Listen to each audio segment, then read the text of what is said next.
Your goats farm XP for you while keeping you completely safe from harm. Hey everyone, it's Spopes. I have been playing and loving the new Diablo II Resurrected DLC, Reign of the Warlock. The Warlock is everything I ever wanted from a summoner class in the Diablo series, and it still blows my mind that the game has a new class after 25 years. In this full Warlock leveling build guide for Diablo II Resurrected, my goal is to tell you how to get to high levels using very simple skills. We're going to focus on the skills you should use, the stat points you should allocate, how to use the skills properly, and we'll talk a little bit about gear. I'll even touch on your mercenary and their gear that you should use for maximum effectiveness. Before we get into all that, however, I could really use your help. Every time you like the video, hype it on mobile, or share it with your friends, you're telling the YouTube algorithm that my content is good and getting it before more people. What helps even more is commenting and subscribing. If you want to support me directly, become a member of the Spopes Army. That's my membership program that has a lot of different perks, including custom emojis and access to members-only videos. You can also support me by leaving a super thanks in the comments, and please also do check out my merch. There are some items listed below the video, and you can go to my Fourth Wall site for the full collection. You can also leave me donations on Fourth Wall, and I get a much larger percentage of those donations compared to donations on YouTube. Your support means so much to me. God bless everyone who has already supported me. Please do help me out as my channel grows. All right, now it's time to learn about this goated leveling build for the Warlock, which has gotten me really far through the game very easily. It's absolutely true this class is OP. Let's dive into it. We'll start by covering the skills you need and the order in which you should get them. Of course, Summon Goatman is your main skill. Goatmen are great because they're melee tanks, they do a lot of damage, and they have a chance of dealing crushing blows. I would put my first few skill points into Summon Goatman, and then start dividing your points equally between Goatman and Demonic Mastery. Demonic Mastery is a skill that will allow you to eventually get multiple goats, so it's worth putting some points into that right from the beginning. Then, once you get to level 6, it's time to start investing in a couple other skills. First is Death Mark, which sends your goats to a particular location. This is incredibly useful because as a summoner, I'm used to enemies targeting me and not really being able to do anything to stop them. But with this skill, you can make your goats attack specific enemies, and you can also summon them in front of you if you're being attacked by mobs. Death Mark also increases the damage that your demons do, and it decreases the defense of the targeted enemy. At level 6, you're also going to want to invest 1 point into your Soul Chaos skill, the Sigil Lethargy. This makes a really cool visual effect on the ground, and it also slows enemies, reduces their attack speed,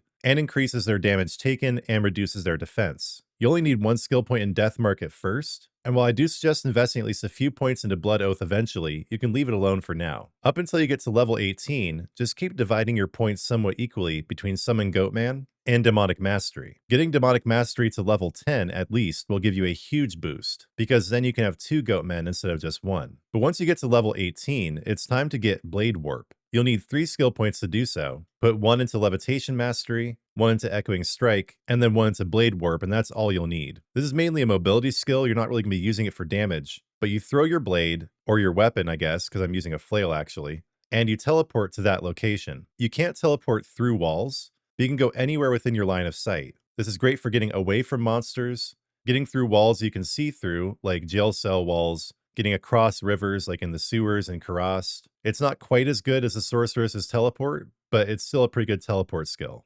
Then from there, your main goal is simply to max both Demonic Mastery and Summon Goatman. Maxing Demonic Mastery first is usually a good idea, but it doesn't give quite as much damage as the Goatman skill itself. But once you do get to level 20 in Demonic Mastery, you'll be able to summon 3 goats at once, which gives you a huge boost to damage. So by the time you get to around level 40, you should be able to have 20 points in both Summon Goatman and Demonic Mastery. Somewhere along the way, when you get around level 24, you may also want to invest a point in Blood Boil and then Engorge. Engorge allows you to heal your goats, which costs a lot less than resummoning them, but I hardly use it at this point because my goats are tanky enough. Then, once you've maxed out both Summon Goatman and Demonic Mastery, it's time to start investing in Death Mark and then Blood Oath. Every point you invest in Death Mark gives another 1% chance of your goats using a crushing blow. And Crushing Blow reduces the monster's total HP by 25%, so it's really great against bosses, especially at the beginning of the fight. Additional points in Deathmark also do increase the reductions to defense and increases the damage that it provides. And then when it comes to Blood Oath, the entire point of this skill is simply making your goats tankier, which is really useful against bosses who can relatively quickly decimate your goats. This saves you from having to resummon them, which uses a lot of mana. So once you've invested 20 points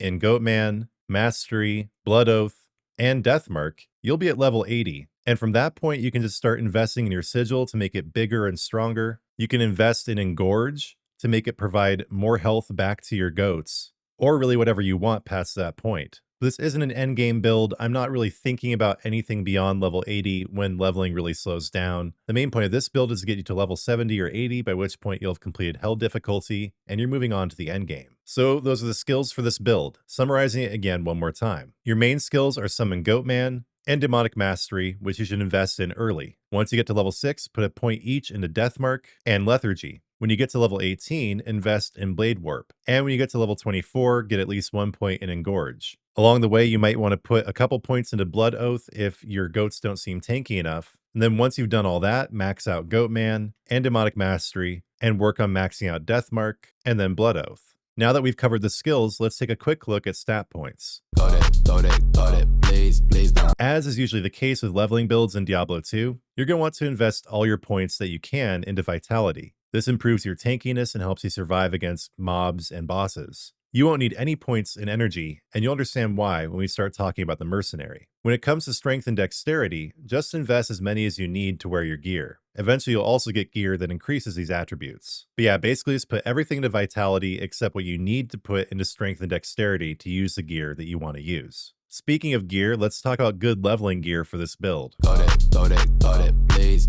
Of course, early rune words like Lore and Spirit are good here. You should be able to get most of the runes you need just leveling, but if you need any more, just go fight the Countess in the Black Marsh. She almost always drops runes. I haven't gotten a 4-socket shield yet to put Spirit into, so until you can do Spirit, just keep an eye out for any Warlock books that give skill points to either Demonic Mastery or Goatman. This book really isn't that good, but it does give you +2 to Demonic Mastery. Also, while you're leveling, keep an eye out for knives. Knives now drop with Warlock skill points on them, and again, just look out for Goatman or Demonic Mastery. Once you do get to level 55, Heart of the Oak is an excellent rune word to slot. It gives you +3 to all skills and a lot of other buffs. Aside from that, just try to find the best unique items you can put in other slots. Chance Guards is good for gloves because it helps you get other gear. Sanders is fine for boots. Skin of the Viper Magi works pretty well for the chest because it gives you +1 to all skills and increases your resistances. And then in the ring slots, I have Manald Heal for extra life replenishment, which is really important if you don't want to be using potions all the time. On the other ring, I have a Nagel ring.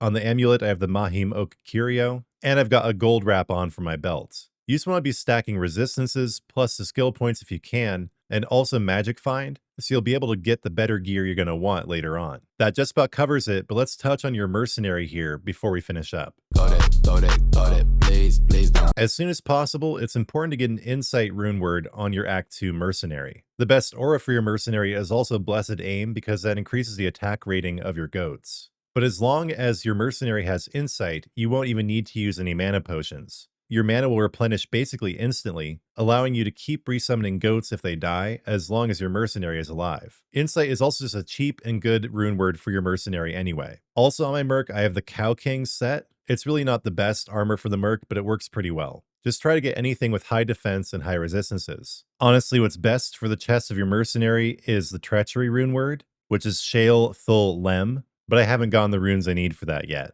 But yeah, just put Insight on your Merc and you'll be set for mana.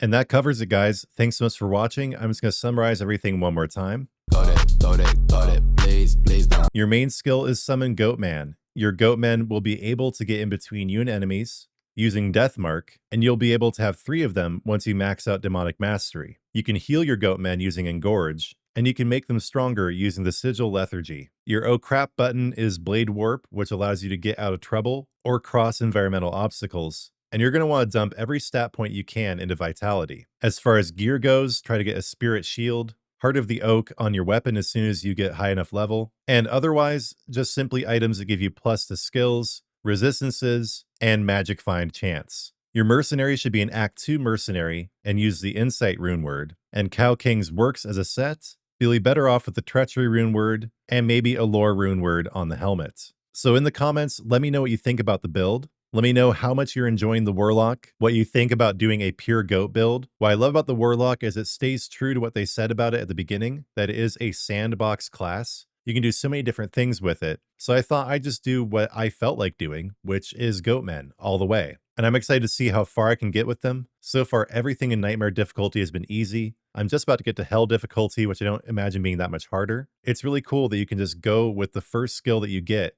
and it can be viable all the way through the game. I'm loving the Warlock so far. Also in the comments, let me know what you think about it. And once again, everyone, I could really use your support. Please don't forget to like, hype, share, and comments. Please subscribe if you haven't, and please consider becoming a member of the channel to support me and get amazing perks. Also, please do check out my Fourth Wall merch. You can also go to Fourth Wall to leave me a donation. Thanks so much for watching. Again, as always, I'm going to finish up with a prayer to my Lord and Savior, Jesus Christ. Lord, thank you for making Diablo 2 such a great game throughout all these years. Thank you so much for Diablo II Resurrected and for the new approach that Blizzard seems to be taking with the game, where it's like what they have with WoW and WoW Classic. We basically have Diablo Classic. Lord, please inspire Blizzard to keep investing in Diablo 2 as time goes forward. Please make it a more robust game with more story content. Let Diablo 2 be an amazing game for 30, 40, or even 50 years. Lord, I thank you so much for my channel, for everyone who is a part of it, who watches, who likes, who subscribes, all my members. Lord, please do continue to bless my channel. I give you all glory for my channel and for the video. Lord, for anyone who is struggling to walk in the footsteps of Jesus, make their yoke easy and their burden light. Help them walk with you. And please guide all those recently departed to your side. Lord, in your mercy, hear our prayer. Again, I do appreciate from the bottom of my heart you watching this video. Please let me know if the video was helpful, anything you're going to change for your run, what you're liking about the Warlock so far, what you think of my Pure Goatman build. And before you click away, please do remember to like the video, hype it, and share it. Please leave your comments, and also please don't forget to subscribe. And when you do subscribe, turn on notifications, because I'll be back soon with new content.